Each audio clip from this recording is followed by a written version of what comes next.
반갑습니다. 10월 전국 연합학력평가 윤리와 사상 해설 강의로 여러분과 만나게 된 저는 한보라입니다. 자, 우리 이번 시험 총평 쌤이 간단하게 총평에서 이야기 나눈 것처럼 수능을 앞두고 이제 마지막으로 치르는 수능 형식의 마지막 시험입니다.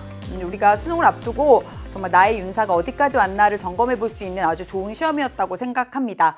친구들이 아주 낯설어 할 만한 그런 제시문이나 낯선 선지는 출제가 되지 않았고요. 우리가 한 번쯤은 연계교재를 통해서 들었을 법한 그러한 문장들, 그러한 표현들, 그러한 제시문들이 잘 수록돼서 문항으로 출제가 됐습니다. 하지만 그렇다고 해서 좀 얕잡아 볼 만한 그런 시험은 아니었었죠. 최신의 어떤 출제 경향들을 잘 반영하고 있는 그런 문항들이 많이 있었기 때문에 선생님이 총평에서 누누이 이야기하고 당부한 것처럼 선지 하나하나, 제시문 하나하나 놓치지 않겠다라고 하는 마음으로 같이 선생님과 함께 1번부터 20번까지 좀 꼼꼼하게 풀어보도록 하겠습니다. 자, 그럼 한번 심호흡 크게 하시고요. 1번 문제 바로 한번 들어가 볼게요. 자, 1번입니다.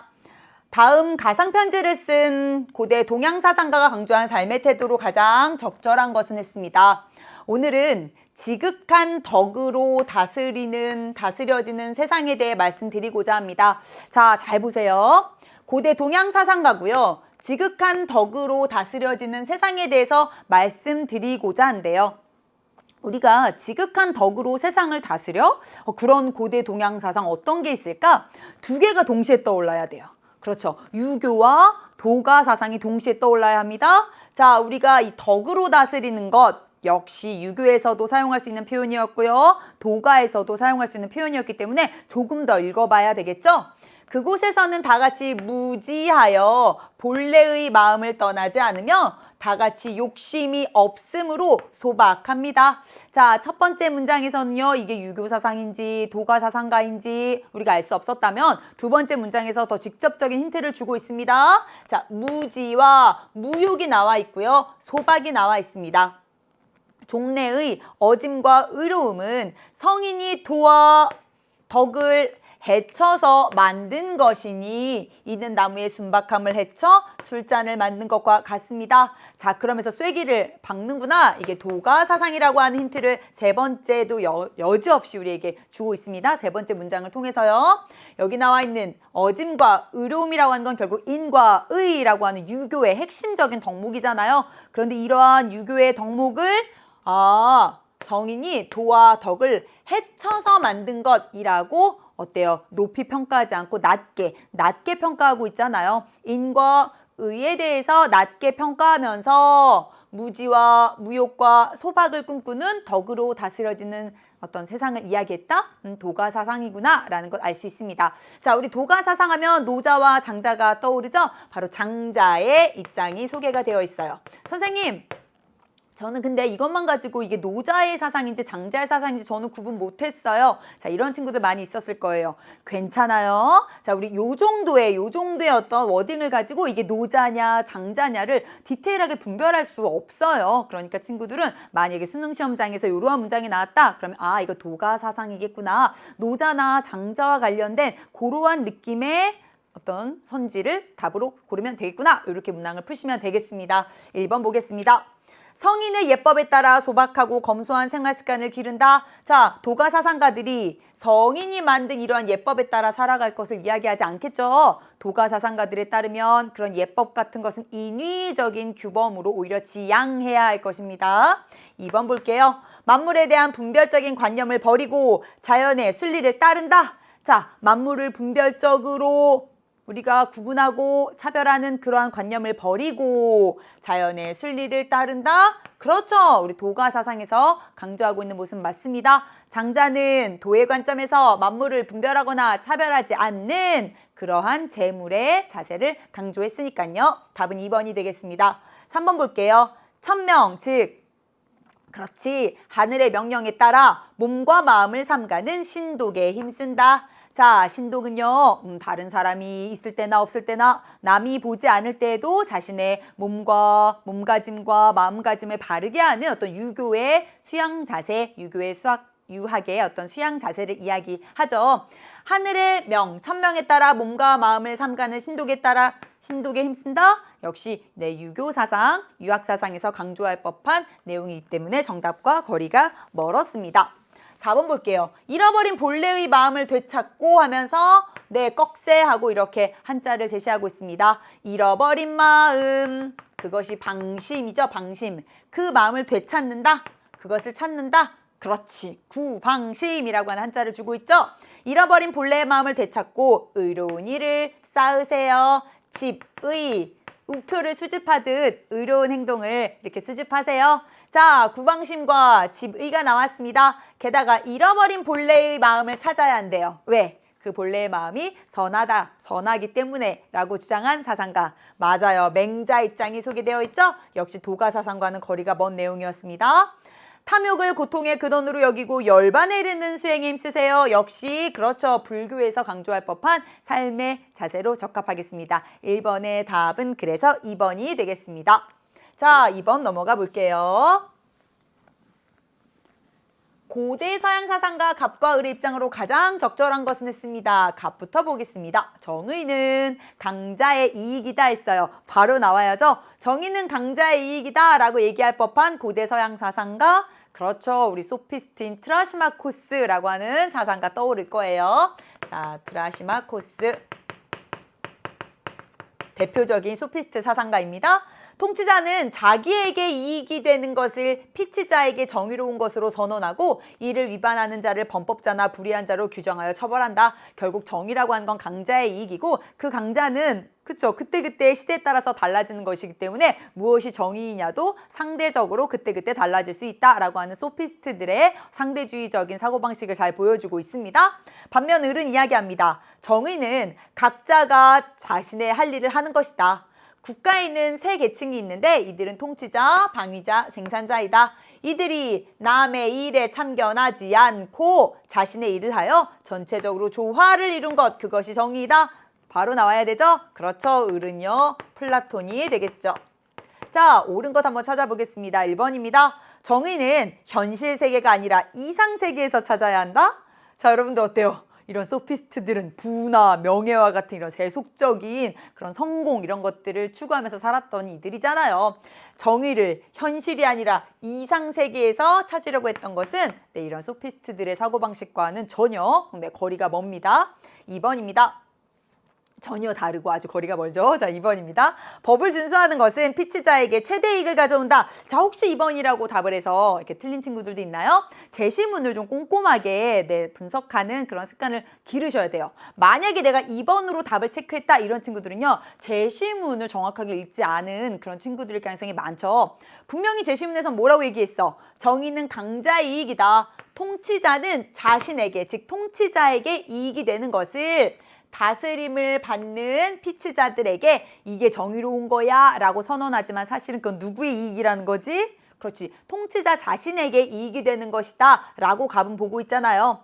법을 준수하는 것이 이런 피치자에게 최대 이익을 가져다 준다? 아니. 그렇죠. 피치자가 아니라 누구에게?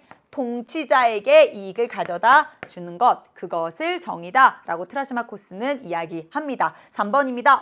정의로운 국가에서 철학과 정치 권력은 하나로 결합한다. 그렇죠. 여러분 잘 아는 것처럼 플라톤은요. 국가의 세 계층인 통치자, 방위자, 생산자가 각자 자신의 일을 역할 간섭이나 역할 교환 없이 각자 자신의 일을 잘 수행해서 전체적으로 조화를 이룰 때 정의로운 국가가 된다라고 했어요. 특별히 플라톤은 이 통치자를 강조하면서 누가 통치자가 되어야 한다?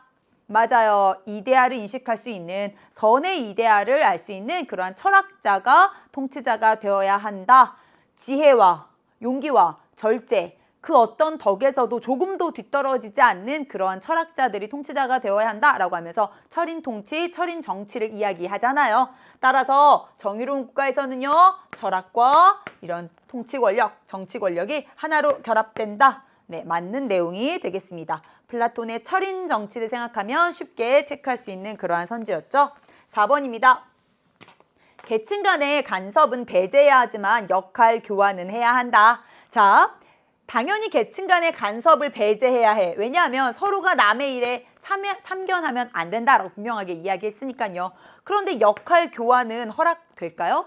그렇죠? 아주 기본적인 내용이었습니다. 플라톤이 이야기하는 이상적인 국가와 정의로운 국가에서는요. 각 계층이 자신의 일을 하는 것이지 생산자가 나 생산 그만하고 싶어. 나 통치도 해보고 싶어. 방위자가 내가 통치해보면 어떨까? 내가 생산을 해보면 어떨까? 이렇게 서로 간의 역할을 교환하는 것 역시 인정하지 않아요. 플라톤은 역할 분담은 인정하지만 역할 간섭, 역할 교환은 반대한다는 것들 다시 한번 정리해 보시면 좋겠습니다.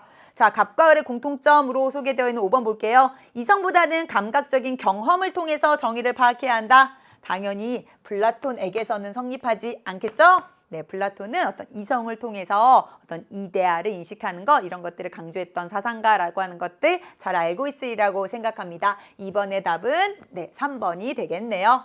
자, 3번 넘어가 볼게요. 사회사상가 갑과 을의 입장으로 가장 적절한 것은 했습니다. 자, 갑이 이야기합니다. 어느 누구도 나의 활동에 간섭하지 않을 때 참된 자유가 실현된다.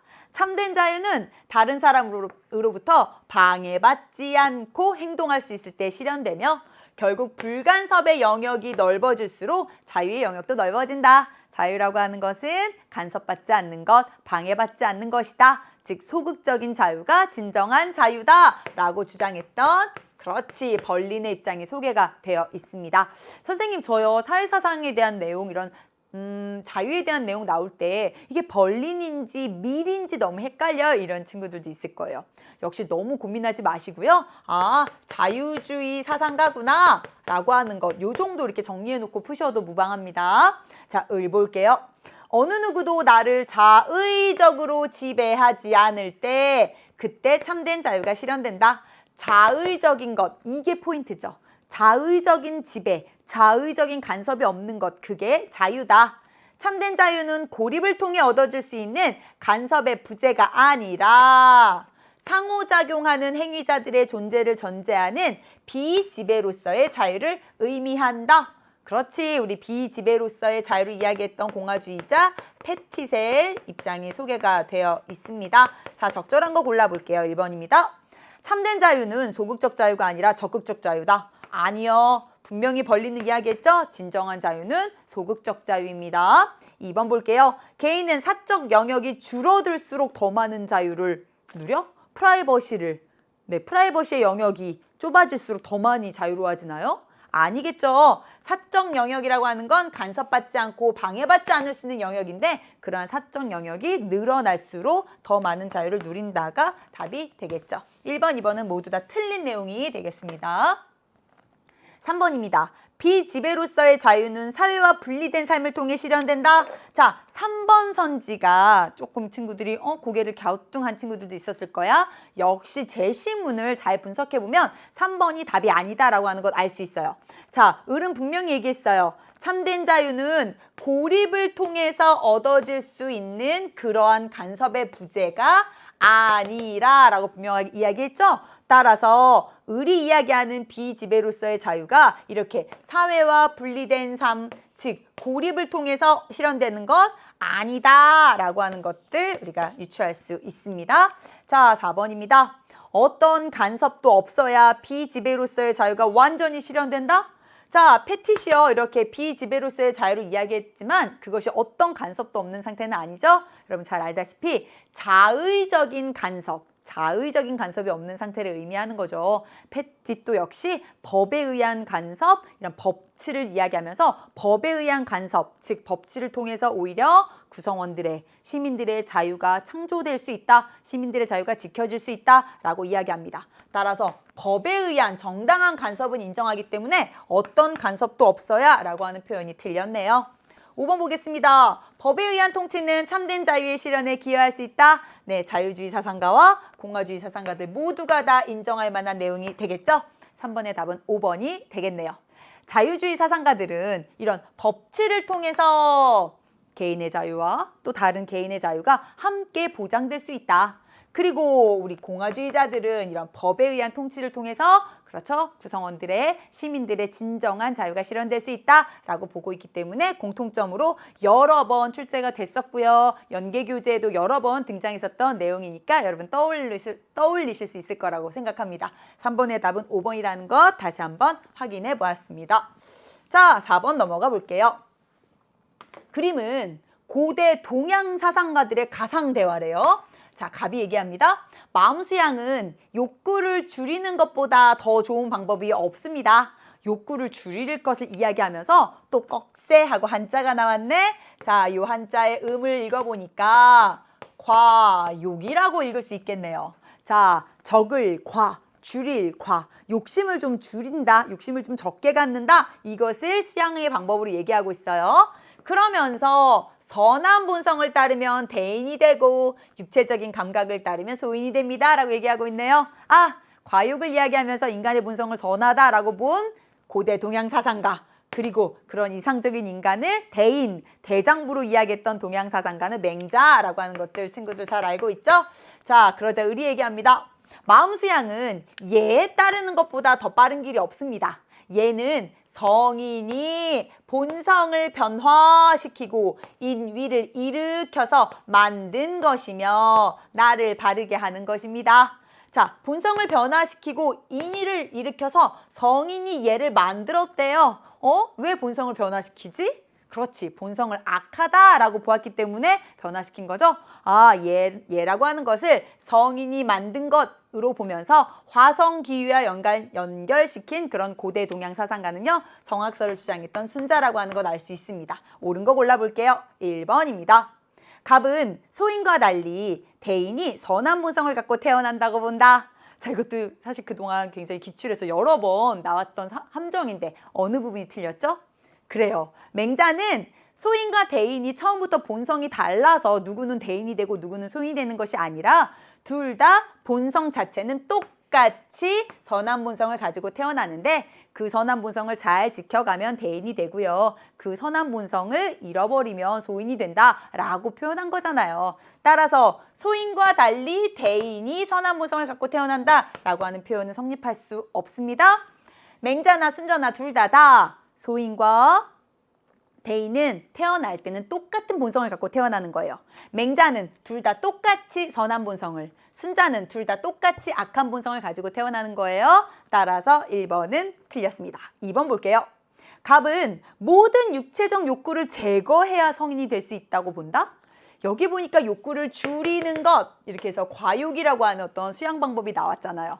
그런데 욕구를 줄인다는 것과 모든 육체적 욕구를 제거한다는 건 엄연히 다른 이야기죠.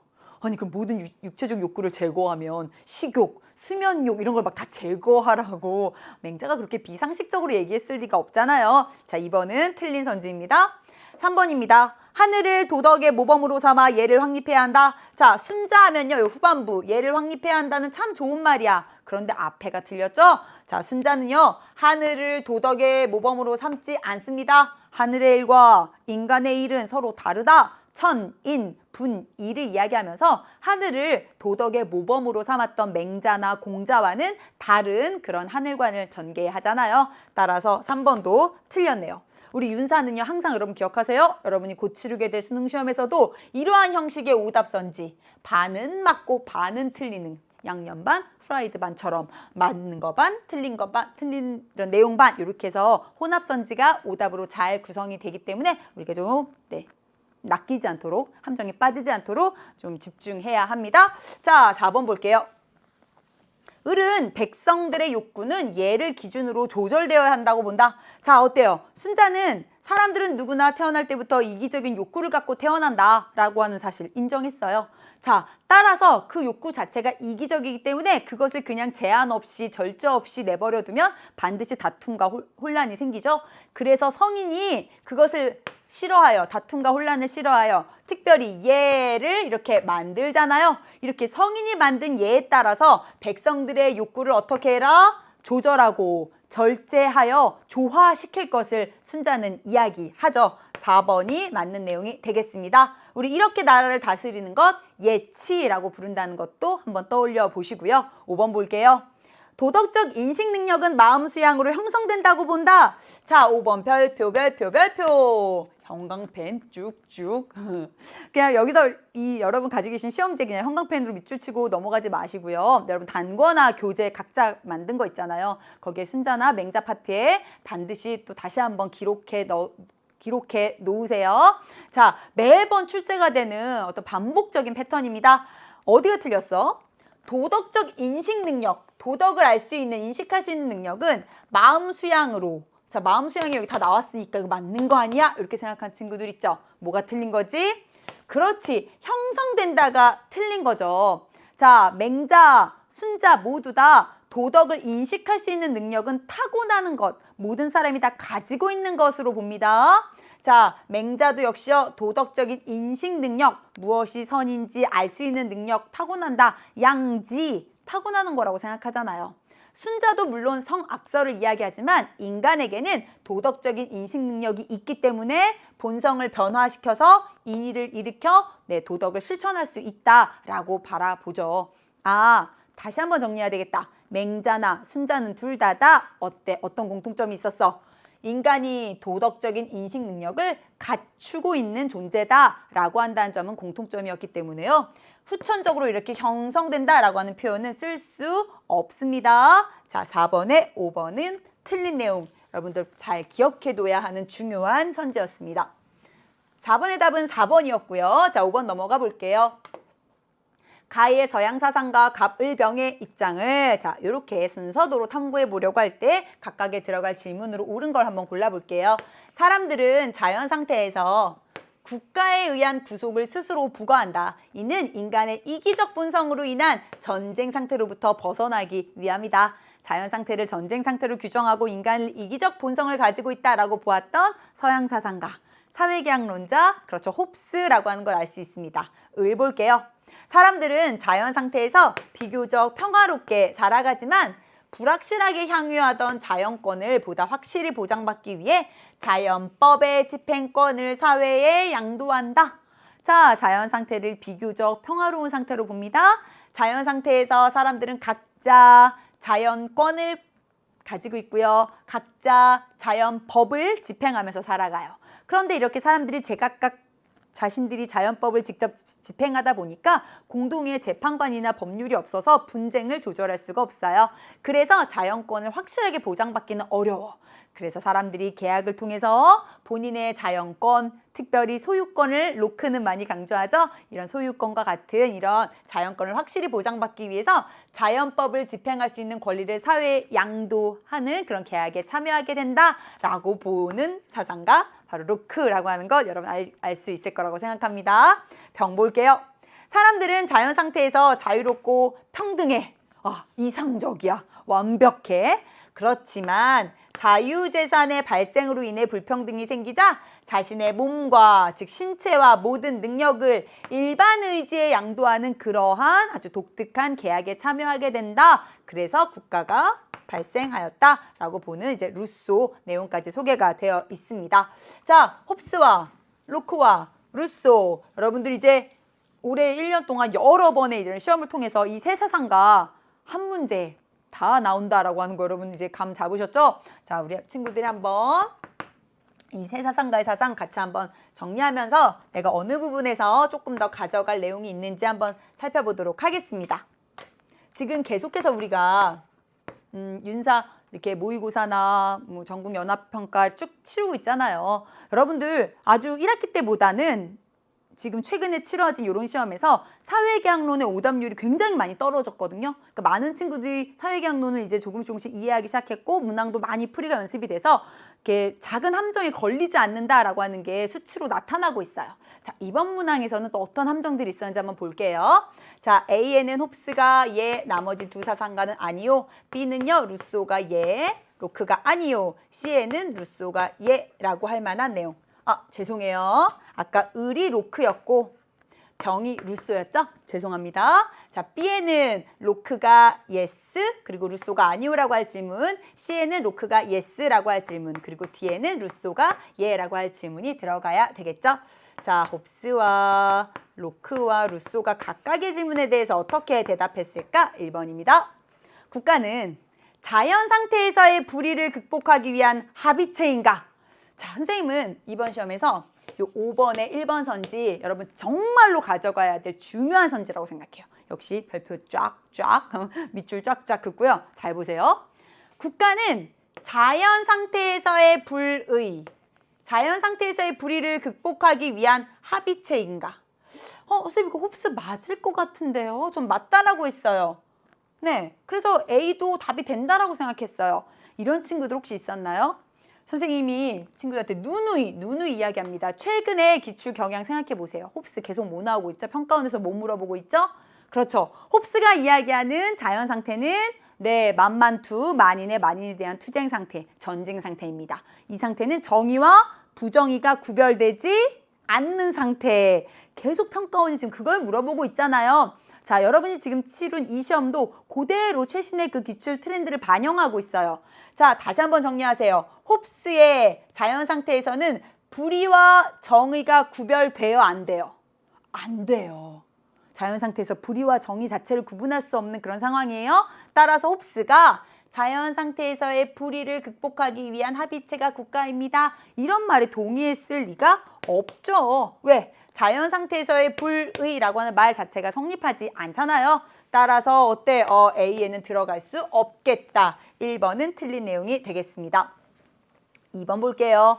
국가는 개인의 권리 양도 없이도 성립 가능한 공동체인가? 자, 개인이 자신이 갖고 있는 권리를 양도하지도 않았는데도 국가가 딱 성립할 수 있을까?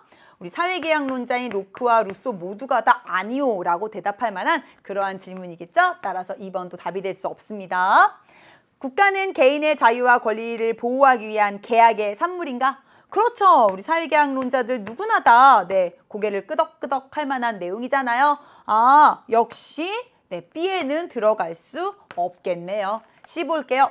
국가는 개인의 재산을 자의적으로 처분할 그러한 권한을 갖는가? 자, 국가가 개인이 갖고 있는 재산을 국가 마음대로 처분할 권한을 갖고 있다라고 로크가 인정했을까요?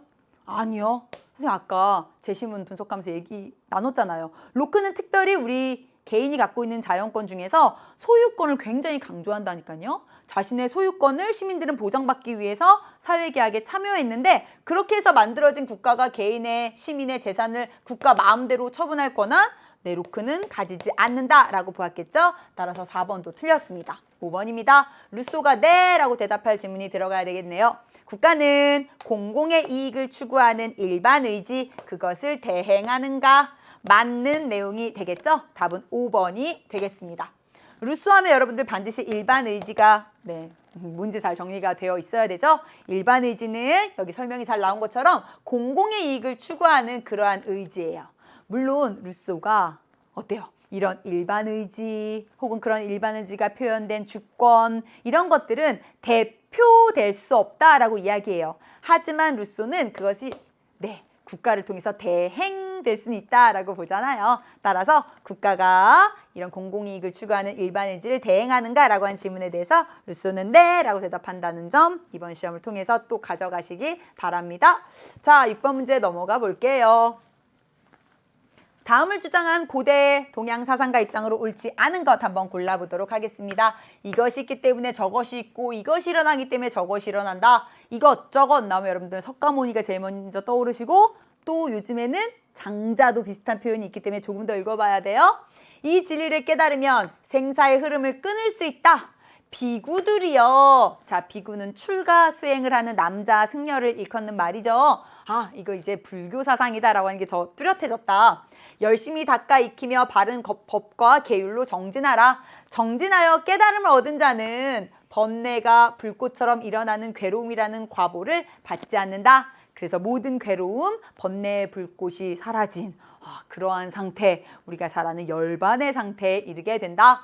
깨달음을 통해서 열반에 이를 것을 이야기했던 고대 동양 사상가는 석가모니라는 걸 알 수 있겠죠? 석가모니 입장으로 옳지 않은 것 골라보겠습니다. 1번입니다. 삼독, 탐, 진, 치를 제거하면 해탈에 이를 수 있다. 맞죠? 탐, 진, 치. 삼독은 제거해야 하는 부정적인 것들입니다. 무명을 성취하여 윤회에서 벗어나야 한다. 자, 윤회에서 벗어나야 한다는 맞아. 근데 뭐가 틀렸지?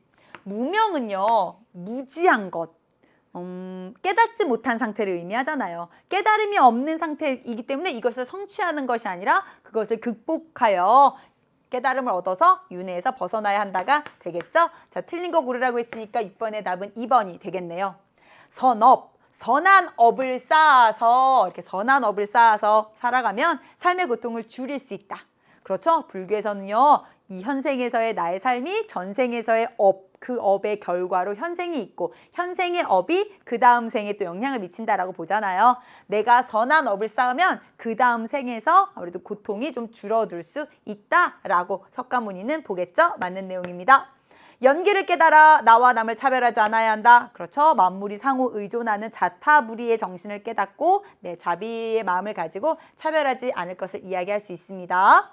중도를 닦아 오온에 대한 집착을 끊어야 한다. 우리 불교에서는요. 우리 인간이라고 하는 존재를 5개의 덩어리, 오온으로 이야기하죠. 그 오온에 대한 집착, 나라고 하는 것에 대한 집착도 끊어버릴 것을 얘기해요. 왜? 불교에서는 나도 고정불변하는 실체가 아니기 때문에 오온에 대한 집착을 끊어야 한다고 봅니다. 그러기 위해서는 중도의 수행을 잘 닦아야 되겠죠. 석가모니가 이야기했던 중도의 수행하면 그렇지 8정도도 떠올리셔야 되겠네요. 자, 6번의 답은 2번이 되겠습니다.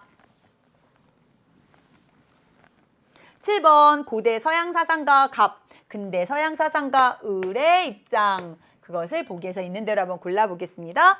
자, 자제력이 없는 사람은 악을 알고도 정념 때문에 악을 행할 수 있다. 자, 자제력이 없는 사람이라고 하는 표현이 나왔어요. 자, 자제력이 없는 사람은 악을 알면서도 정념 때문에 그 악을 행할 수 있대요. 그러나 자제력이 있는 사람은 악을 알면 이성 때문에 악을 행하지 않는다. 그러면서 이야기합니다. 이성이란 사람의 고유한 기능이며 실천적 지혜는 영혼의 이성적 부분과 관련된 덕이다. 우리 마지막 제시문의 내용을 통해서 많은 친구들이 갑이 아리스토텔레스다라고 한 힌트를 얻었을 거예요. 맞습니다. 갑은 아리스토텔레스 맞죠? 선생님, 근데 이 자제력 없는 사람, 자제력 있는 사람 이건 도대체 어떤 의미예요? 여러분 잘 아는 실천의지, 아리스토텔레스가 실천의지를 강조하잖아요. 실천의지가 없는 사람, 약한 사람, 실천의지가 강한 사람 이 정도로 쉽게 이해해서 이렇게 생각하셔도 무방합니다. 최근에 이렇게 자제력이 없는 사람이라고 하는 표현이 많이 나오고 있습니다. 자, 을 볼게요. 정념에 속박된 사람은 선을 알고도 악을 행할 수 있다. 자, 똑같이 선을 알고도 악을 행할 수 있대요. 그런데 어떤 사람? 정념에 속박된 사람이 그러하대요. 그러나 이성에 의해 인도되는 사람은 자기가 가장 중요하다고 인식하는 것만을 행한다. 후자가 품는 이러한 최고의 욕망은 자기와 신과 사물의 필연성을 인식하는 것이다. 신과 사물의 필연성을 인식하는 이성에 의해 인도되는 삶을 강조하면서 정념에서 속박되는 것으로부터 벗어날 것을 주장한 근대 서양 사상가는 누구지? 맞아요. 스피노자라고 하는 것 알 수 있죠. 자, 한번 옳은 것 보기에서 골라보도록 하겠습니다. 기억입니다. 인간의 모든 악행은 자제력이 없기 때문에 실천 의지가 약하기 때문에 이렇게 인간의 모든 악행이 거기서 비롯된다? 맞을까요? 뭐가 틀렸지? 이 모든이라고 하는 게 틀렸죠? 아리스토텔레스는요. 인간이 정말 몰라서 무지해서 악행을 저지를 수도 있고요. 알지만 그렇지 자제력이 없어서 또 악행을 저지르게 된다. 이 두 가지를 다 인정하고 있기 때문에 모든 악행이 자제력 없음에서 비롯되는 건 아니었습니다. 실천적 지혜가 있어야 절제의 덕을 갖출 수 있다. 절제의 덕, 이런 덕이 바로 품성적인 덕이잖아요. 품성적인 덕은 여러분이 잘 아는 절제, 용기 이런 도덕적인 행동과 생활과 관련된 그러한 덕입니다. 자, 이러한 절제의 덕, 즉 품성적인 덕을 갖추려면 품성적인 덕의 상태인 중용을 파악할 수 있는 실천적인 지혜가 반드시 필요하죠. 니은은 맞는 내용이었습니다. 정념 발생의 질서를 이해하면 정념을 극복할 수 있다. 스피노자가 이제 정념에 구속되지 않는 삶, 정념에 속박되지 않는 삶을 이야기하면서 정념을 이제 극복할 것을 이야기하는데요. 그 방법으로 정념이 왜 발생하는지 그 질서를 이성적으로 이해하고 인식할 것을 이야기하잖아요. 스피노자 하면요. 만물이 발생하는 그 원인과 만물이 발생하는 질서를 이성적으로 이해할 것, 인식할 것 이런 것들을 많이 강조하는 사상가죠. 따라서 내가 지금 왜 이런 정념이 생겼지? 라고 하는 것을 이성적으로 그 질서를 이해하면 정념에 속박되지 않고 극복할 수 있다라고 봅니다. 이성을 탁월하게 발휘해야 행복한 삶을 살 수 있다. 두 사상가 모두 다 이성을 통해서 행복한 삶을 살아갈 수 있다라고 보고 있기 때문에요. 7번의 답은 니은, 디귿, 리을이 되겠네요. 선생님은 이 7번에다가 문제 전체에다가 별표를 역시 투척하고 싶습니다. 굉장히 신선한 유형이고요. 또 최근에 죄송해요. 을에 나와 있는 이 제시문은요. 올해 연계교재 수능특강에서 스피노자랑 관련해서 이렇게 여러 어떤 개념 설명이나 또 문항을 통해서 나왔던 그런 내용들이 그대로 반영이 된 그런 따끈따끈한 신상 문제이기 때문에 이런 조합도 가능하다라고 하는 것들 기억하면서 풀만한 재미있는 문항이었습니다. 자, 8번 문항 넘어가 볼게요. 고대 동양 사상가 갑과 을의 입장으로 가장 적절한 것은 골라볼게요. 천하에 도가 있으면 예악과 정벌이 천자로부터 나오고 천하에 도가 없으면 예악과 정벌이 제후로부터 나온다. 군자는 도를 구할 뿐 밥을 구하지 않으며 도를 걱정할 뿐 가난을 걱정하지 않는다. 자, 도라고 하는 게 바로 서 있으면 예악이 또 정벌이 천자로부터 잘 나온대요. 아, 여기서 말하는 도라고 하는 건 도덕이겠구나. 그 도덕이 잘 갖추어져 있으면 예악, 사회의 질서가 바로 서고요. 또 정당한 그런 형벌들도 형벌이 공정하게 잘 집행이 될 수 있겠구나. 아, 도덕적인 그런 사회를 꿈꾸는 고대 동양 사상가 공자의 사상이라고 하는 것 알 수 있습니다. 반면에 을 볼게요. 천하에 도가 있으면 전쟁이 없으므로 말이 농사를 짓는 데 쓰이고 천하에 도가 없으면 전쟁이 그치지 않아 말이 전쟁터에서 새끼를 낳는다. 그런데 도라고 하는 건 무위하며 성인은 도 하나만을 지녀 천하의 본보기가 된다. 자, 똑같이 도라고 하는 어떤 내용, 도라고 하는 가치를 해석함에 있어서 갑은 굉장히 윤리적인 어떤 사회적인 어떤 그런 질서, 위계 질서 이런 것들을 이야기하는 반면에 을은 그것을 자연스러움, 어떤 무위로 해석하고 있죠. 그렇죠. 을은 도가 사상가 노자의 입장이었습니다. 1번입니다. 도는 각자가 자기 역할을 충실히 행할 때, 즉 자신의 이름을 바로 세우는 이런 정명을 실천할 때 실현된다. 맞죠? 자, 공자의 중요한 사상 정명 떠올리시면 되는 선지였습니다. 2번 볼게요. 도는 수행자가 자아조차 잊어버려야 체득될 수 있다. 언제 공자가 너 자신조차 잊어버리면서 수행해라. 그러면서 좌망 앉아서 잊어버려. 뭐 이런 얘기 하셨나요? 아니죠. 아, 내가 손과 발이 있다는 것조차 다 잊어버릴 정도로 그렇게 도와 하나 되는 이런 좌망의 수행을 이야기한 사상가는 바로 도가 사상가인 장자잖아요. 따라서 공자와는 거리가 먼 선지였습니다. 3번입니다. 도는 본성을 교정하기 위해 성인이 제정한 규범이다. 자, 우리 노자는 이렇게 절대 바라보지 않았겠죠? 본성을 교정하기 위해서 성인이 제정한 규범은 순자가 이야기하는 예에 대한 설명이잖아요. 따라서 3번도 답이 될 수 없고요. 도는 인과 예가 사라졌기 때문에 생겨난 것이다. 선생님, 전 4번이 좀 헷갈렸어요. 혹시 그런 친구들 있나요? 자, 4번도 가져가 보도록 하겠습니다. 노자는 이런 인과 예와 같은 이런 유교에서 강조하는 덕목들을 비판하면서 이 인과 예라고 하는 건 도가 사라지자 생겨난 것이다. 그러니까 도에 비하면 자연의 도, 자연스러움의 어떤 무위의 이런 도에 비하면 아주 하찮은 것이다 라는 걸 표현하기 위해서 인과 예는 도가 사라지고 난 후에 이렇게 등장한 것이다 라고 설명해요. 따라서 도는 인과 예가 사라졌기 때문에 생겨난 것이다. 앞뒤가 바뀐 내용이었습니다. 4번도 틀린 내용이었고요. 5번입니다. 도는 만물의 시비선악, 옳고 그름, 선함과 악함을 구별하는 기준이 된다. 네, 공자는요, 맞아, 그게 바로 도덕이지, 그게 도야, 이렇게 볼 거예요. 하지만 노자는요, 이렇게 바라보지 않겠죠. 시비선악을 구별하는 거 그 자체가 이미 인위적인 거야. 무의의 이런 도와는 거리가 멀어 라고 보겠죠. 노자의 입장과 거리가 멀기 때문에 공통점으로 성립할 수 없습니다. 자, 9번 넘어가 볼게요. 사회사상가 갑과 을의 입장으로 가장 적절한 것을 한번 골라볼게요. 민주주의는 시민이 지배하는 것을 의미하지 않는데요. 그리고 의미할 수도 없대. 아니, 그럼 민주주의는 시민이 지배하는 게 아니면 뭐람? 자, 조금 더 볼게요. 민주주의는 시민의 표를 얻는 데 성공한 정치 엘리트가 모든 정치적 문제에 대한 결정권을 부여받는 제도적 장치일 뿐이다. 시민은 어디까지나 그 엘리트를 투표하는, 뽑는 그러한 역할을 담당할 뿐이다 라고 보았던 엘리트 민주주의, 바로 슈페터의 입장이 소개가 되어 있습니다. 자, 반면에 을은 얘기합니다. 민주주의에서는 담론 규칙을 토대로 합리적인 의사소통을 통해서 시민사회의 정치적 의지가 형성되어야 한다.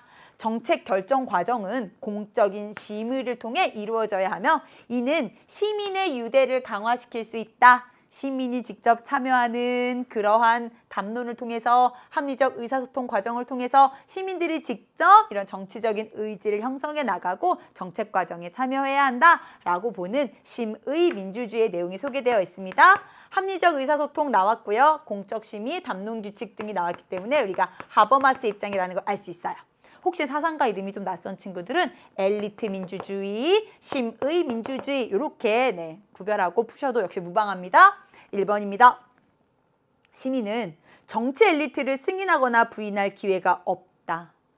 이건 아니다. 왜 아니지? 그렇죠. 최소한 시민이 투표는 하잖아요. 슈페터도 시민이 투표는 한다, 투표를 한다라는 건 인정하거든요. 투표한다는 건 어떤 특정한 정치 엘리트를 뽑을지 떨어뜨릴지 그걸 선택할 기회는 시민에게 있다라고 하는 것 인정하기 때문에 1번은 틀렸습니다. 정치 엘리트는 시민보다 비합리적인 결정을 하기 쉽다? 아니죠. 정치 엘리트가 일반 시민보다 더 합리적으로 결정하기 때문에 모든 정치 문제에 대한 결정권을 다 엘리트에게 선발된 엘리트에게 주어야 한다라고 보죠. 오히려 슈페터는요. 시민이 정치 엘리트보다 비합리적인 결정을 하기가 쉽다라고 하면서 정치의 어떤 결정권은 엘리트들, 선출된 그런 어떤 정치가들이 해야 한다라고 봅니다. 3번입니다. 공적 심의가 이루어지는 공론장, 이것은 사회 통합에 기여한다? 네.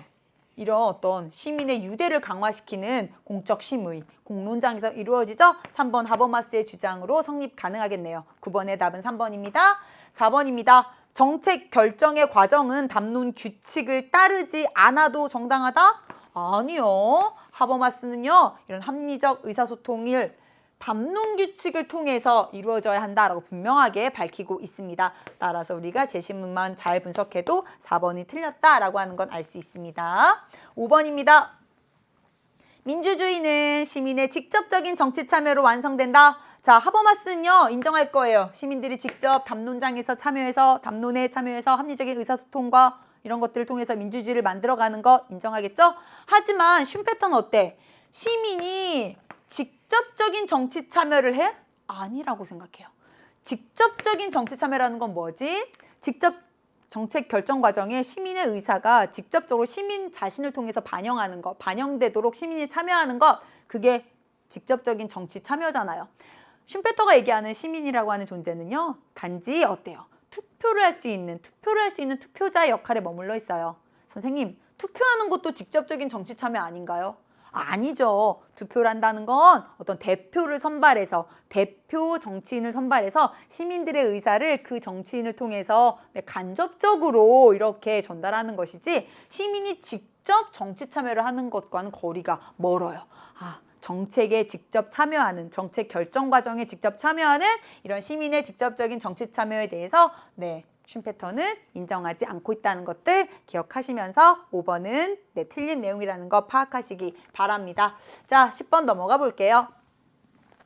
가의 근대 서양 사상가 갑과 을의 입장을요. 이렇게 벤 다이어그램으로 한번 표현해 보도록 하겠습니다. 갑입니다. 도덕성은 이성적 판단의 대상이 아니다. 덕과 악덕, 이것이 각각 유발하는 인상이나 소감을 통해서만 우리는 그것의 차이를 확정할 수 있다. 우리가 선과 악, 덕과 악덕을 구별하는 것은 이성이 아니라 감정이 한다라고 보았던 주정주의 사상가 휴메 입장이라는 걸 알 수 있습니다. 도덕성은 행위가 가져올 결과에 대한 애정 때문이 아니라 도덕 법칙에 대한 존경심 때문에 어떤 행위를 할 수밖에 없는 필연성에 달려있다. 도덕 법칙을 너무 존경해서 그 법칙이 명령하는 바를 따르지 않을 수 없는 그러한 필연성, 그러한 의무의식을 가지고 하는 행동, 그것이 도덕적인 가치가 있다라고 보았던 칸트 입장이 소개가 되어 있네요. 항상 벤 다이어그램은 뭐 보고 풀어라? 그렇지, 법례를 보고 풀어라. 그리고 우리 이미 평가원에서 지난 구모에서 드디어 3개짜리 벤 다이어그램을 출제했죠. 수능에도 충분히 출제될 수 있기 때문에 이 그림을 보는 순간 그때부터 착각하고 실수하고 혼란에 빠지기 쉬워요. 꼭 법례를 보고 써놓고 풀어라. 휴만의 입장, 그리고 흉과 칸트의 입장, 칸트만의 입장이라고 하는 것 기억하면서 한번 분석해 보도록 하겠습니다. 자, 기억입니다. 도덕적 선악에 대한 구별은 쾌락과 고통에 의존한다. 자, 휴은요. 어떤 것이 선인지 어떤 것이 악인지 그거 어떻게 구별한다? 네, 감정을 통해서 구별한다고 보는 거죠. 자, 어떤 게 선이죠? 그렇죠. 어떤 쾌감을 주는 것. 시인의 감정. 아, 너무 좋아. 그런 일이 또 일어났으면 좋겠다. 이런 어떤 쾌감을 가져오는 것, 시인의 감정을 가져오는 것, 그게 선이고 덕이다라고 보죠. 반면에 무엇이 악이죠? 그렇죠. 불쾌감. 아, 기분 나빠졌어. 아, 나 그 일 안 일어났으면 좋겠네? 불쾌감 혹은 부인의 감정 이런 것들을 가져오는 게 악이다라고 봐요. 따라서 휴문 도덕적 선악에 대한 구별이 이런 쾌감이라고 하는 쾌락, 불쾌감이라고 하는 고통에 의존한다? 네, 이렇게 바라보죠. 반면에 칸트 이렇게 보지 않습니다. 도덕적 선과 악을 구분하는 것, 이런 감정에 의지하는 것 칸트는 강하게 비판하면서 선의지, 의무의식, 실천이성, 도덕법칙에 따른 행동만이 도덕적으로 가치가 있다라고 네, 분명한 기준을 이야기하죠. 따라서 휴만의 입장으로 성립할 수 있겠네요. 기억은 일단 맞는 내용입니다. 니은 볼게요. 도덕적 선악에 대한 구별은 보편성을 지닐 수 있다. 자, 선악을 구별하는 것, 이것이 보편성을 과연 지닐 수 있을까? 우선 칸트는 맞아요. 칸트 여러분 잘 아시죠? 칸트의 도덕 법칙은 보편화 정식을 통해서 보편화 가능한 법칙이기 때문에 일단 맞습니다. 선생님, 근데 휴미요. 이렇게 도덕적 선악을 이런 쾌락과 고통에 따른 이런 느낌이나 쾌락과 고통에 따라서 선악을 구분한다는 건 너무 이렇게 주관적인 거 아니에요? 그래서 선악에 대한 구별이 보편성 지닐 수 없을 것 같은데 이렇게 생각한 친구 있었나요? 이거 왜 동그라미가 되지? 그렇죠. 휴의 공감 능력을 떠올리셔야 되죠. 휴은 모든 사람에게는요 자연적 성향으로서 어떤 공감 능력이 있다라고 믿었기 때문에 그 공감 능력을 바탕으로 이러한 어떤 선악을 구별하는 느낌, 정서, 인상 이런 것들이 보편성을 지닐 수 있다라고 보죠. 따라서 휴미 이야기하는 도덕적인 이런 감정, 선악을 구별한 이러한 감정은요 개인의 주관적인 감정이 아니라 사회적인 보편화된 사회적 감정이라고 하는 내용들 떠올리시면 알 수 있는 그런 선지였습니다. 따라서 어때요? 공통 입장으로 성립할 수 있죠. 니은도 맞네요. 디귿입니다. 어떤 감정도 도덕적 행위를 하는데 기여할 수 없다. 아니요. 휴은 당연히 감정의 역할을 강조하죠. 감정만이 도덕적 행동의 직접적인 동기가 됩니다. 칸트 어떨까? 아니죠. 칸트가 비록 이성을 강조했지만 특별히 어떤 감정, 어떤 동정심 이런 것 때문에 시작한 행동은 도덕적 가치가 없다고 얘기했지만 감정이 도덕적 행동에 기여할 수는 있다라고 보죠. 여러분들 생각해 보세요. 아까 우리 방금 제시문에서 어떤 내용 나왔어? 칸트 얘기하면서 도덕 법칙에 대한 존경심 이렇게 표현이 딱 됐잖아요. 나 도덕 법칙 너무나 존경스러워. 나 그걸 꼭 할 거야. 이런 도덕 법칙에 대한 존경심 분명히 감정이잖아요. 칸트도 이런 감정 자체가 절대 도덕 행위에 기여할 수 없어 라고 보는 건 아니었다는 거, 기여도 인정했다는 거 기억하셔야 되겠습니다. 따라서 어때요? 여러분들 보시면 알겠지만 둘 다 아니오라고 대답할 입장이기 때문에 C에 들어갈 수 없습니다. 자, 리을입니다. 도덕적 의무의 이행과 자율적 행위는 양립할 수 없다. 자, C는 한번 볼게요. 도덕적인 의무를 이행하는 것과 자율적인 행동은 양립할 수 없어?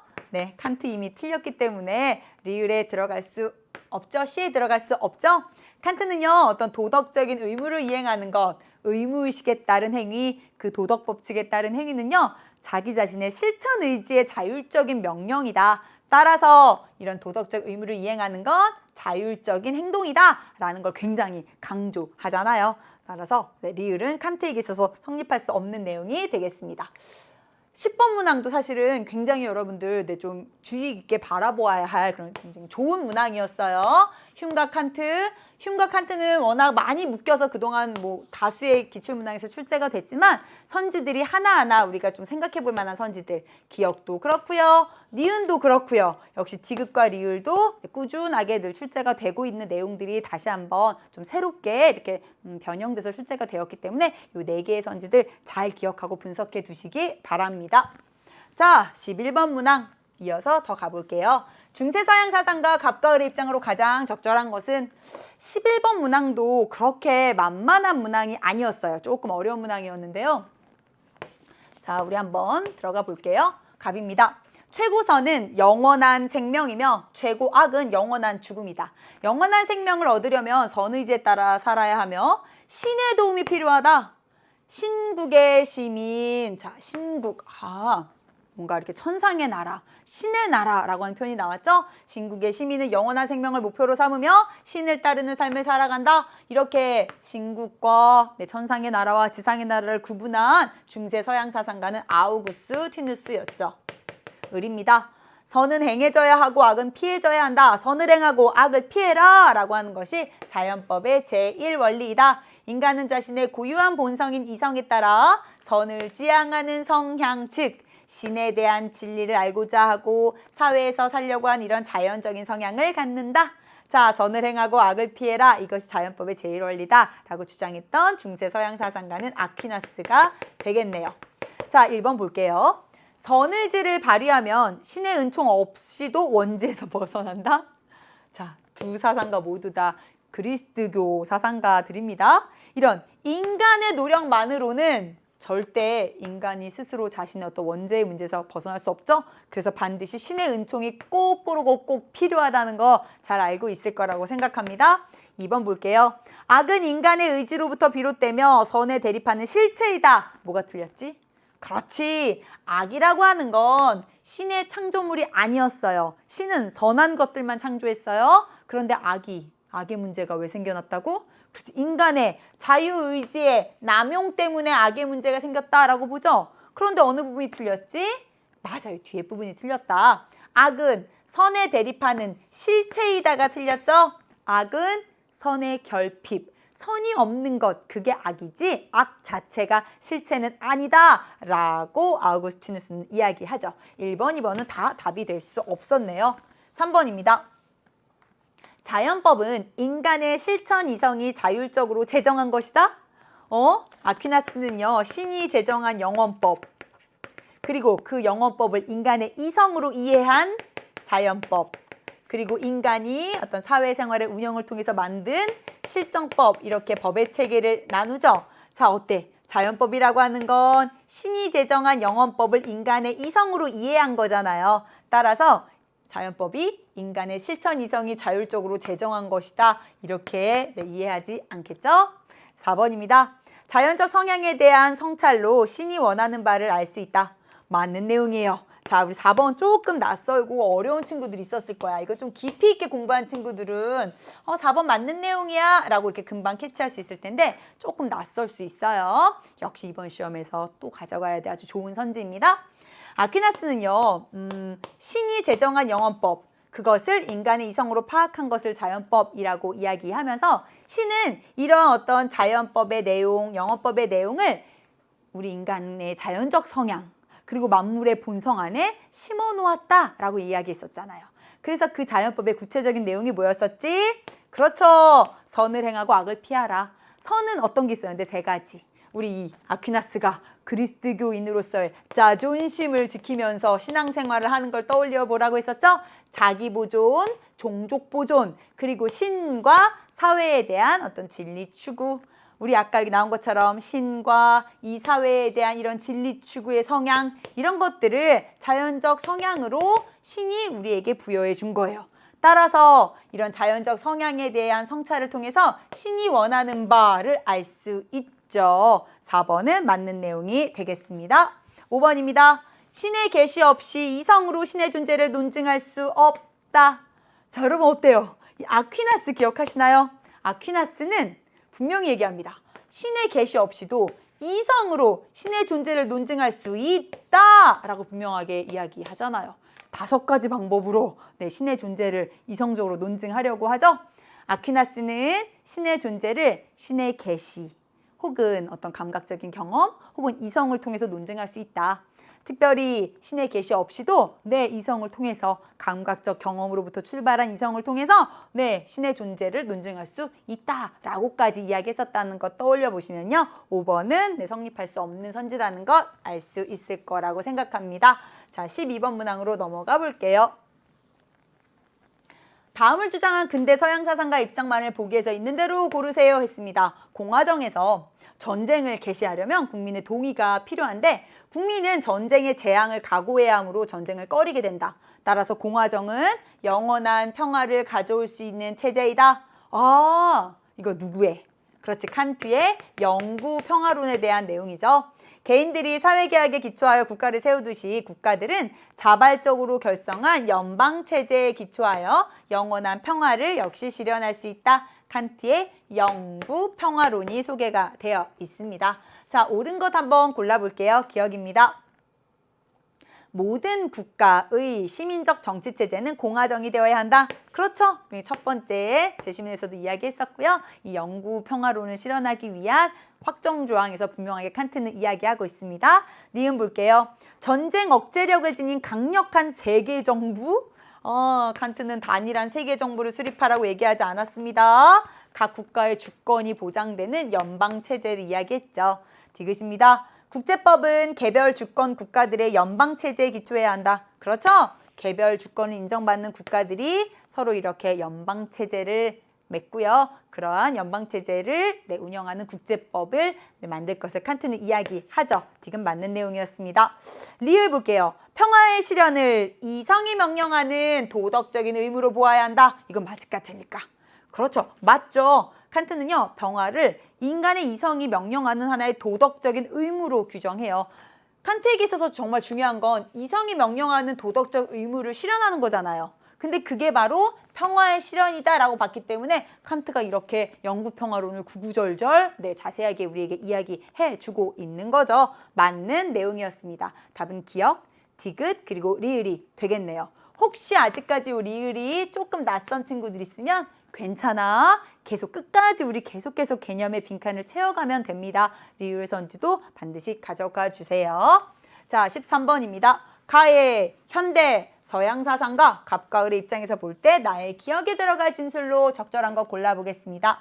신 앞에 홀로 선다는 것. 신 앞에 선 단독자 떠오르시죠? 다시 말해 전적으로 자기 자신이 되는 것은 큰 노력과 큰 책임이 따르는 일이다. 이는 이성으로는 파악할 수 없다. 주체적인 결단이 필요하다. 유신론적 실존주의자 키르케고르의 입장이 소개가 되어 있습니다. 자, 을 볼게요. 인간의 본성을 구상하는 신이 없기 때문에 인간은 스스로가 구상하는 무엇이며 스스로가 원하는 무엇이다. 인간은 먼저 존재하고 그 후에 정의된다. 실존이 본질에 앞선다. 역시 개인의 주체적인 결단을 강조한 무신론적 실존주의자 사르트르의 입장이 되겠습니다. 자, 바람직한 삶 한번 찾아볼게요. 1번입니다. 지성을 발휘하여 주관적 진리를 극복하라. 아까 분명히 얘기했는데 이런 건 이성으로는 파악할 수 없다고? 그런데 이렇게 지성을 발휘하여 라고 말했을 리 없죠. 자, 게다가 키르케고르 하면 여러분 딱 떠오르야 하는 유명한 말 하나 더 있는데 그렇지, 주체성이 진리다 이런 표현 기억하시죠?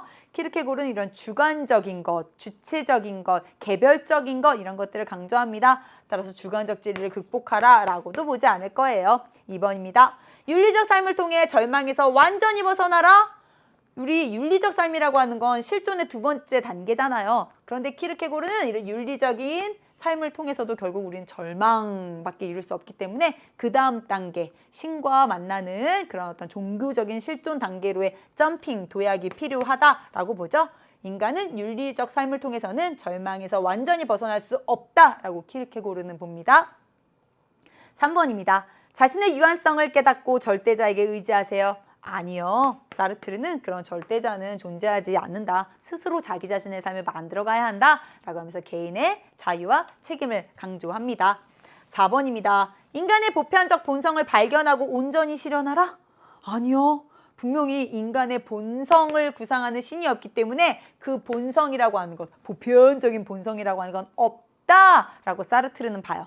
따라서 보편적 본성을 발견해서 실현하는 삶, 네, 사르트르의 입장이 아닙니다. 5번입니다. 주체적 결단을 통해서 참된 자기 자신이 되어라. 이게 바로 두 사상가의 핵심적인 주장이 되겠네요. 13번의 답은 5번이라고 하는 걸 알 수 있습니다. 자, 14, 15 세트 문항이 출제가 됐습니다. 중국 사상 그리고 한국 사상가들이 어떻게 묶여서 출제가 됐는지 역시 굉장히 좀 고난도의 문제 또 아주 수준 높은 또 좋은 문항들이 구성이 되어 있기 때문에 조금 더 집중해서 한번 살펴보도록 할게요. 갑입니다. 하늘이 명한 본성이자 마음의 본체인 양지는 자 근데 양지 자 양지하면요 우리 맹자도 떠올라야 되고요. 또 양지 자체 하면 우리 양명학도 떠오르고요. 성리학에서도 모든 인간이 선천적으로 양지를 갖고 있다는 걸 인정하니까 성리학도 떠올리셔야 되고요. 여러 사상들이 지금 떠올라요. 그런데 그 양지를 하늘이 명한 본성이자 그걸 마음의 본체라고까지 보는 사상은 양명학밖에 없는데 그렇죠? 그럼 답은 왕수인이다라고 하는 걸 알 수 있죠. 자, 이런 양지는 자연이 대상을 화나게 할 수 있는 능력이다. 맹자가 말한 이 시비지심이라고 하는 것은 지이며 모든 사람이 가지고 있으니 그것이 양지이다. 양지를 이런 어떤 천리로서의 본성, 하늘이 명한 본성이자 마음의 본체를 보고 있는 왕수인의 입장이 소개가 되어 있습니다. 자, 을입니다. 하늘이 명한 본성은 이와 기가 부여된 것 중에서 이의 본연의 자리를 가리킨다. 그 가리키는 바가 이에 있고 기에 있지 않기 때문에 순선하여 악이 없다. 자, 이라고 하는 건 순선하여 악이 없대요. 그런데 사단은 그런 이가 바란 것이기 때문에 역시 순선무악하다. 사단을 이발로 바라보고 있는 한국 사상가니까 을은 이 황이라고 하는 것 알 수 있습니다. 병입니다. 하늘이 명한 본성은 선을 좋아하고 악을 싫어한다. 본성은 기호이다. 아, 정약용의 성교설까지 함께 나왔네요. 본성이 선을 좋아하기 때문에 측은 사양의 마음이, 악을 싫어하기 때문에 수호 시비의 마음이 있다. 이런 네 가지의 마음, 사단을 확충하면 후천적으로 사덕을 형성해 갈 수 있다라고 하는 정약용의 덕론까지 제시문에 소개가 되어 있습니다. 자, 서로가 서로에게 제기할 수 있는 비판을 한번 그림을 통해서 파악해 보도록 할게요. 왕수인과 이황과 정약용의 사상을 모두 정확하게 알고 있어야지 서로에 대한 비판까지도 풀 수 있는 그러한 문항입니다. 자, A 한번 보겠습니다. 인간은 선을 알면서도 실천하지 않을 수도 있다는 사실을 왜 모르십니까? 자, 왕수인이 이렇게 말할 수 있을까? 왕수인은 기본적으로 지행합일설을 얘기하잖아요. 왕수인은 인간은 선을 알면 반드시 실천하게 된다라고 보기 때문에 왕수인의 입장이 아니죠. 1번처럼 비판할 수 없습니다. 자, 2번 한번 볼게요. 인간은 기질지성을 지니고 있다는 사실을 왜 모르십니까? 자, 어때? 이황이 왕수인과 정약용에게 인간이 기질지성이 있다는 사실을 너네들 왜 모르십니까? 이렇게 비판할 수 있을까요? 아니죠. 우리 정약용 선생님, 인간이 기질지성 갖고 있다는 거 인정하잖아요. 기질지성, 그게 바로 형구의 기호를 기질지성이라고 표현하시죠. 따라서 아니요, 저 그거 간과하지 않았는데 저 그거 알고 있는데요. 이렇게 얘기할 수 있을 거예요. 자, 2번과 같이 비판할 수 없습니다. 자, 3번 볼게요. 3번은 C와 E가 되겠죠. 인간의 시비지심은 본성을 확충해야 획득된다는 사실을 왜 간과하십니까? 시비지심은 사단 중에 하나잖아요. 우리 정약용도 사단이 어때? 선천적이라는 건 인정하죠? 따라서 이런 사단이 본성을 확충해야 후천적으로 획득되는 거야. 이렇게 바라보지 않을 거예요. 정약용의 입장이 아니기 때문에 역시 성립할 수 없는 그러한 선지입니다. 4번 볼게요. 자, D와 F번입니다. 하늘이 인간에게 명한 본성이 곧 천리라고 하는 사실, 그걸 왜 모르십니까? 자, 성리학과 양명학에서는요. 그죠? 이황은 성리학자, 왕수인은 양명학자니까요. 하늘이 인간에게 명한 본성, 하늘이 우리에게 부여해준 그 본성이 곧 천리다라고 생각하죠. 자, 하늘이 우리에게 인간에게 명한 본성, 그것이 곧 천리이고 성리학에서는 그 본성으로서의 천리가 사덕이라고 보고요. 양명학에서는 그 본성으로서의 천리가 양지라고 보는 이런 해석의 차이는 있지만 기본적으로 하늘이 인간에게 명한 본성, 그것이 곧 천리다라고 하는 점에서는 두 사상 모두가 다 수긍해요. 반면에 우리 정약용 선생님은 어떻지? 하늘이 인간에게 명한 본성이 천리라고 생각하지 않아요. 천리, 이런 하나의 원리, 법칙, 이런 입법적인 실체로 이렇게 인간의 본성을 바라보지 않고요. 하늘이 인간에게 준 본성은 경향성이야, 기호야 라고 바라보잖아요. 따라서 성리학자와 양명학자가 정약용에게 하늘이 인간에게 명한 본성이 천리라는 사실을 왜 모르십니까? 라고 동시에 비판할 수 있죠. 너무너무 중요하고 또 어려운 그런 선지였습니다. 여러분 수능 특강 정약용에 관한 부분 잠깐 한번 찾아보세요. 지금 잠깐 스탑하고 찾아보세요. 정약용 점점 하고서 부제가 달려 있어요. 어떻게 달려 있지? 정약용은 입법적인 실체에 대한 비판, 입법적인 실체, 이런 어떤 법칙과 원리로서 입법적인 실체에 대한 비판, 그리고 동시에 어떤 마음의 기호를 강조함, 이렇게 써 있을 거예요. 아, 그래, 이게 성리학 양명학과 정약용의 사상이 가지고 있는 가장 큰 차이점인데 그걸 탁 캐치해서 이렇게 문항으로 출제가 됐구나라고 하는 걸 알 수 있습니다. 14번의 답은 4번이었습니다. 5번입니다. 동물과 인간 모두에게 하늘이 양지를 부여했다는 사실을 왜 간과하시나요? 우리 정약용이 동물과 인간 모두에게 하늘이 양지를 부여했다 이렇게 바라보지 않았겠죠. 네, 틀린 내용이 되겠습니다. 14번의 답은 역시 아까 얘기한 것처럼 4번이 되겠네요. 15번 볼게요. 다음을 주장한 한국 사상가 입장에서 을, 즉 이황에게 제기할 수 있는 비판으로 가장 적절한 것 골라보겠습니다. 자, 그러면 요 사상가가 누군지부터 찾아야 되겠죠? 측은해하는 마음, 그것은 애에 속하고 부끄러워하고 미워하는 마음은 오에 속한다. 자, 이거 측은지심이 되겠고요. 이거 수오지심이 되겠네요. 공경하는 마음, 사양지심이 될 거고요. 옳고 그름을 구별하는 마음은 시비지심이 되겠네요. 여기 4개의 사단이 소개가 되어 있습니다. 자, 반면에 에, 오, 히, 노, 에, 구, 에, 오, 욕 동그라미 친 부분은 모두 어때? 칠정에 속하는 감정이죠. 아, 물결 모양 친 건 사단에 속하는 감정, 동그라미 친 것은 칠정에 속하는 감정입니다. 그러면 문장을 다시 바꿔서 얘기해보자. 사단은 칠정에 속한다. 사단은 칠정에 속한다. 사단은 어디에? 칠정에 어떻게 된다? 속한다. 칠정이 사단을 포함한다? 칠포사, 이의 입장이라는 것 알 수 있겠죠? 자, 칠정 이외에 사단이 따로 있는 것은 아니다. 역시 이의 입장이었습니다. 이가 이황에게 할 수 있는 비판으로 그 적절한 것 한번 찾아볼게요. 1번입니다. 악은 기질의 탁함과 치우침에서 비롯되는 것이라는 걸 왜 모르십니까? 자, 인간의 악이라고 하는 것, 그것은 사람마다 가지고 있는 기질이 이렇게 달라서 그런데 그 중에서 기질의 탁함과 치우침 때문에 악이 생긴 것이다. 지금 요 꺽쇠친 요 부분, 꺽쇠친 이 부분은요, 성리학자라면 누구나 다 인정할 만한 내용이에요. 주의의 기본 입장이잖아요. 성리학의 기본 입장이기 때문에 우리 이황이나 이이나 둘 다 인정할 만한 내용이에요. 이황이 이것을 간과하지는 않았겠죠? 자, 2번입니다. 욕은 기의 근원을 두고서 드러나는 정이라는 사실을 왜 모르십니까? 히, 노, 에, 구, 에, 오, 욕. 이 욕 칠정이네? 욕은 욕이라고 써있어서 당황했었나요? 칠정이잖아요. 칠정은 기의 근원을 두고서 드러나는 정. 칠정은 기발한 감정이다. 두 사상가 모두가 다 그렇게 인정하잖아요. 간과하지 않았습니다. 3번입니다.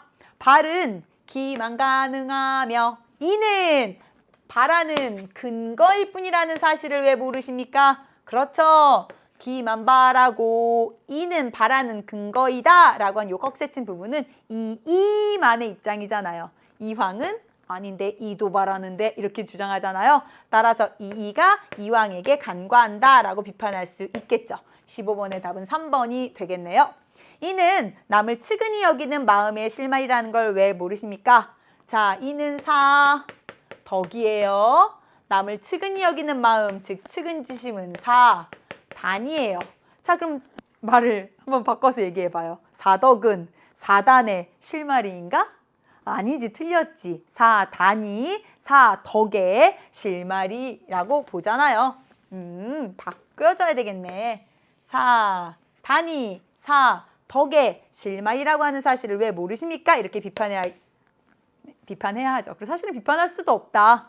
두 사상가 모두가 다 성리학자들이기 때문에 사단이 사덕의 실마리라고 하는 건 둘 다 똑같이 인정할 만한 내용이죠. 4번은 네, 문제 자체가 성립하지 않는 그런 선지였습니다. 틀린 내용이 되겠네요. 5번입니다. 성은 경에 힘써야 나아갈 수 있는 경지라는 사실을 왜 모르십니까? 경을 통해서 성에 이르고자 하는 것은요, 성리학의 기본적인 수양법입니다. 물론 이 선생님이 그걸 더 많이 강조하긴 했지만 경을 통해서 성에 이른다? 이건 성리학의 기본적인 어떤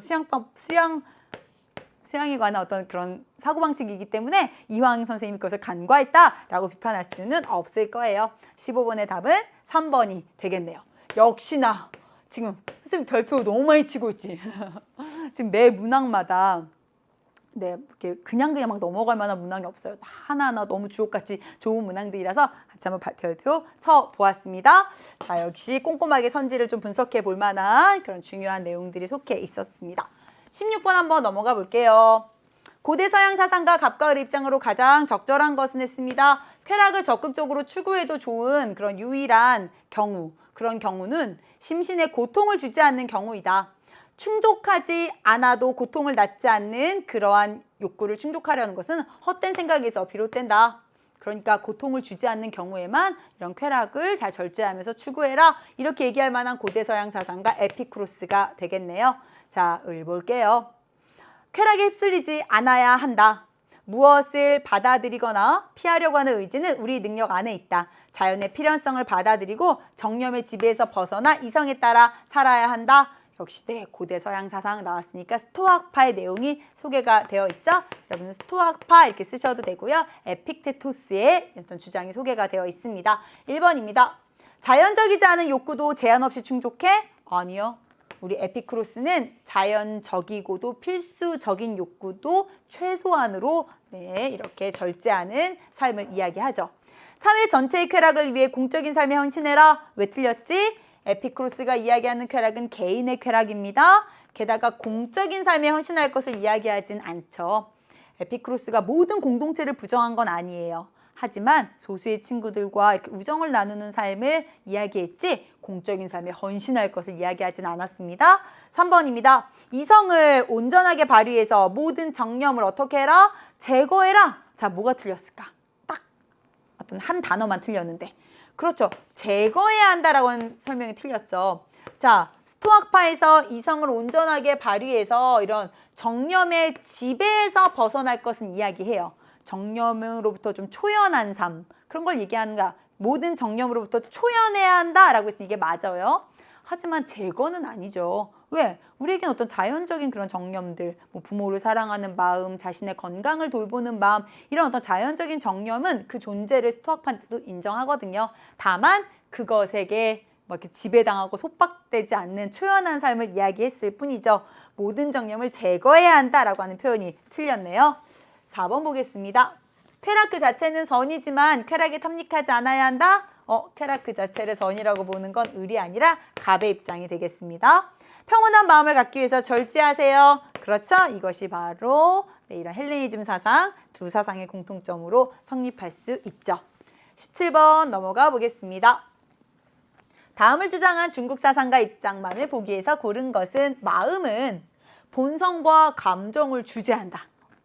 마음은 성과 정을 동괄한다. 심통성정이 나왔네요. 우리 심증리 하면 양명학, 심통성정 하면 그렇죠, 성리학이죠. 다음을 주장한 중국 사상가 주희가 단독문항으로 오랜만에 출제가 됐습니다. 마음을 바르게 하려면 먼저 뜻을 정성스럽게 해야 하고, 뜻을 정성스럽게 하려면 먼저 알을 극진히 해야 하며, 알을 극진히 하려면 먼저 사물에 나아가 그 사물에 부여된 이치를 열심히 공부해야 한다. 사물에 부여된 이치를 열심히 공부하는 것, 그것을 격물로 해석했던 주위의 입장이 소개가 되어 있죠. 기억입니다. 경무를 통해 즉 사물의 이치를 열심히 공부하는 그 경무를 통해서 천리를 밝힐 수 있다. 맞죠? 맞죠? 왜? 모든 사물, 요 물을 성리학은 주인은 여기 요 물을 사물로 해석하잖아요. 그 사물에도 하늘의 이치가 다 부여되어 있기 때문에 사물의 이치를 열심히 공부하는 경무를 통해서 천리까지 통과할 것. 모든 알미 그렇게 쫙 화려한 관통하여 천리에까지 이를 것을 성리학은 추구합니다. 기억 맞고요. 니은입니다. 마음은 사덕과 사단 모두를 포괄한다. 자, 사덕은 뭐지? 성리학에서 네, 이게 바로 성이잖아요.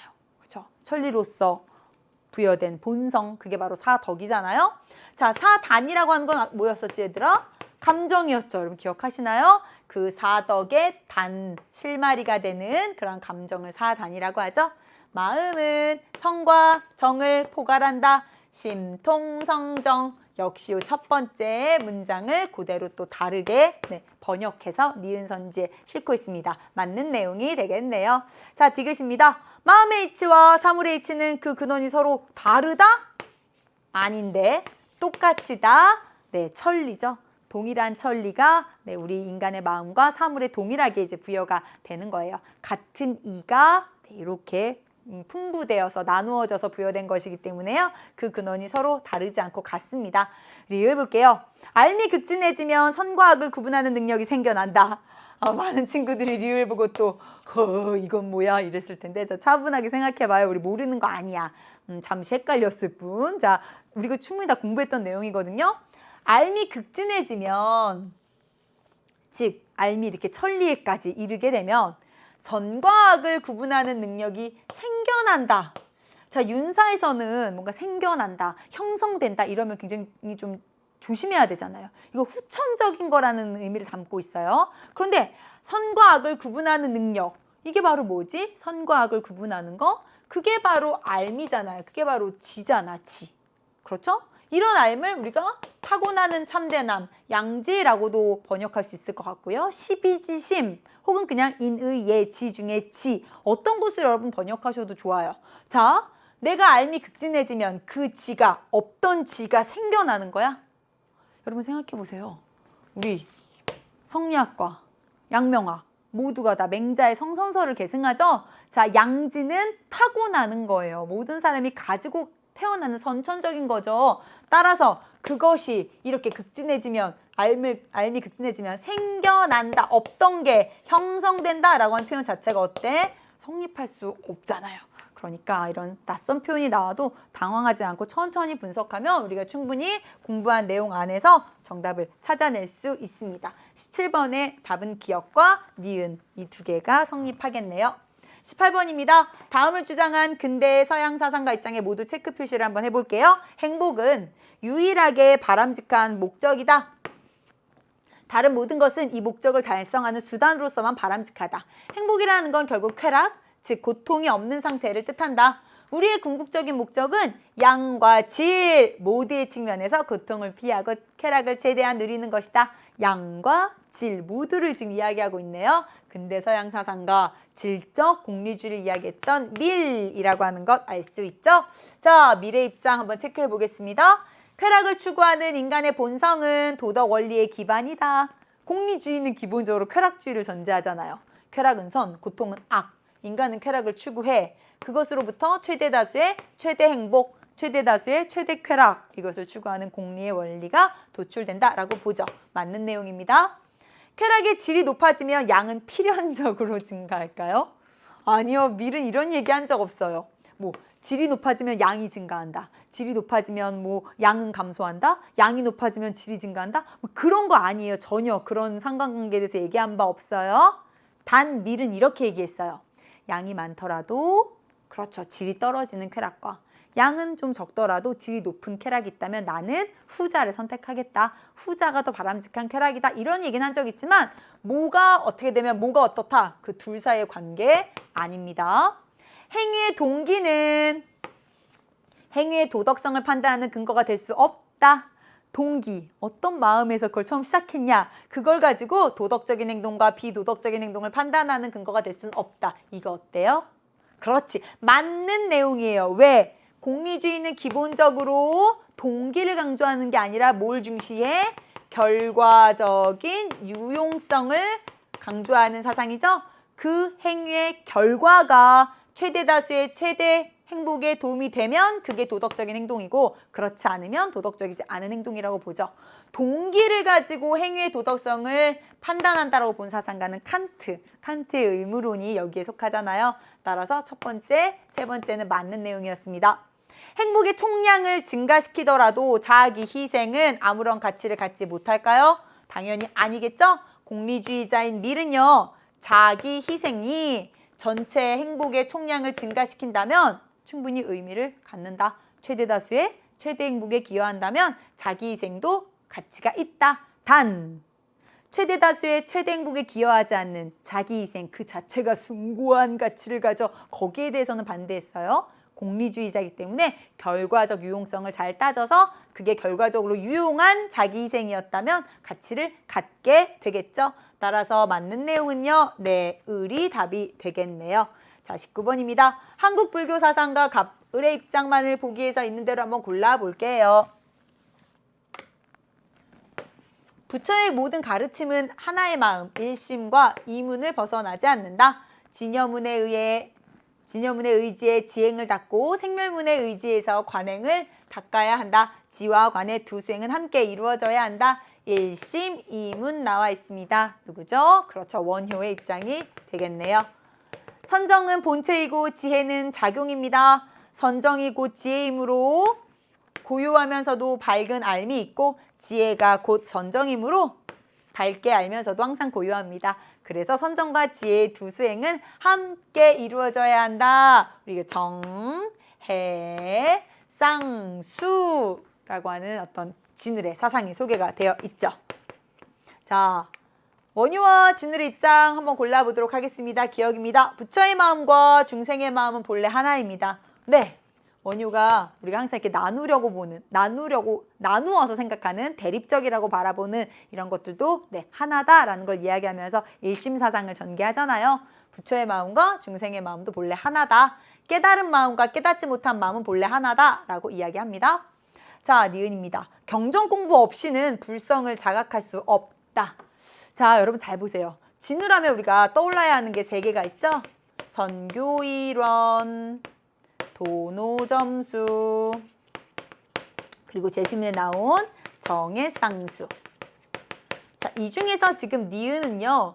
도노점수를 물어보고 있어요. 자, 먼저 불성을 자각하는 것.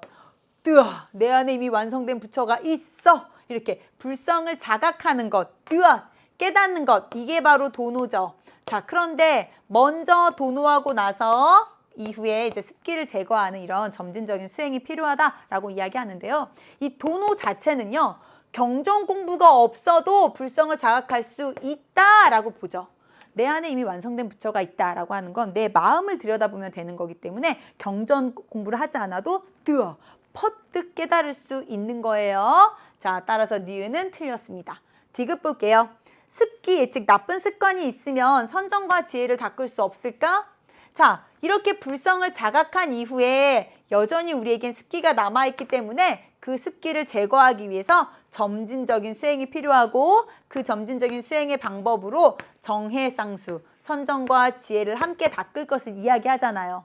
그러니까 선정과 지혜를 닦는 이유가 바로 습기를 없애기 위해서 하는 거기 때문에 습기가 있는 상태에서도 선정과 지혜를 닦을 수 있죠. 그렇죠?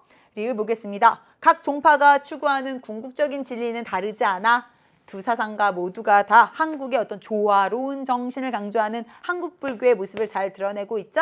아, 원효의 일심 그리고 진울의 선종과 교종을 하나로 바라본 선교일원의 이런 자세는요. 종파가 추구하는 궁극적 진리가 다르지 않다는 조화 정신을 나타내고 있습니다. 답은 기역, 리을이 되겠네요. 자, 마지막 문제 한번 풀어보도록 하겠습니다. 사회사상가 갑을병의 입장으로 가장 적절한 것은? 갑입니다. 개인은 자신의 이익을 위해서 노동 생산물이 최대의 가치를 갖도록 노력할 뿐이다. 그런데 이를 통해 개인은 시장에 보이지 않는 손에 이끌려서 사회 전체의 공익 증진에 기여하게 된다. 그렇죠. 애덤 스미스의 자유방임주의, 고전적 자본주의가 소개되어 있습니다. 을입니다. 개인의 이익 추구와 사회 이익 증진이 애덤 스미스가 말한 것처럼 항상 이렇게 조화되는 방향으로 작동하는 건 아니다. 자본주의도 결함이 있고 그것을 보완하기 위해서 정부가 시장에 개입하여 투자의 사회화를 추구해야 한다.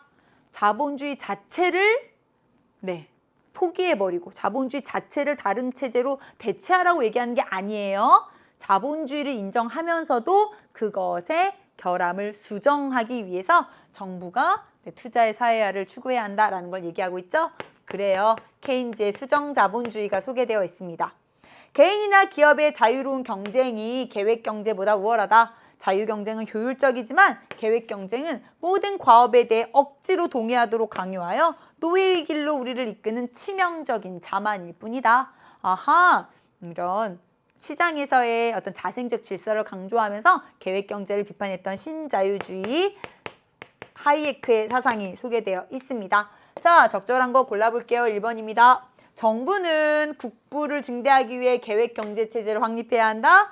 애덤 스미스가 계획 경제 체제를 얘기하지 않았죠. 오히려 시장을 내버려 둘 것, 이런 자유로운 어떤 방임주의적인 자유방임주의를 이야기하면서 시장에 개입하는 것을 최소화하는 것을 이야기하게 되죠. 1번은 틀렸습니다.